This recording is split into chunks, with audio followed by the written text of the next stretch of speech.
انا عندي مشكلة كبيرة وهي اني مش عارف اخس.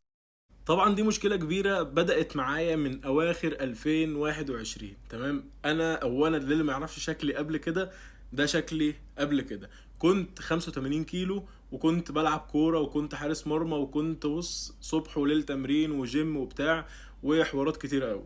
دلوقتي انا الوزن بتاعي فوق ال 120 كيلو وطبعا طولي 188، فمش باين قوي ان انا اوفر ويت قوي، ولكن انا بالنسبه لنفسي انا بالنسبه لادهم بتاع زمان، لا انا دلوقتي تقيل قوي، الحركه بتاعتي تقيله، مش قادر، تعبان، مكتئب، خلقي ضيق، بتعصب، بتضايق في حاجات عايز اعملها مش عارف، عايز انزل اجري مش قادر، عايز اروح اتمرن مش قادر، كسول، في حاجات كتيره قوي محتاج اظبطها.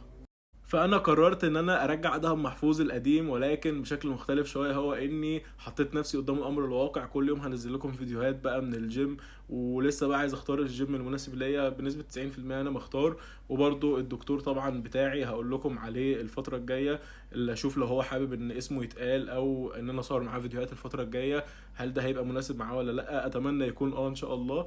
وبس الفتره الجايه للي حابب ان هو يشوف السلسله دي، ما تنساش ان انت تعمل لي فولو، والدعم بتاعك هيفرق لي جامد، وان شاء الله التجربة دي تنجح بإذن الله.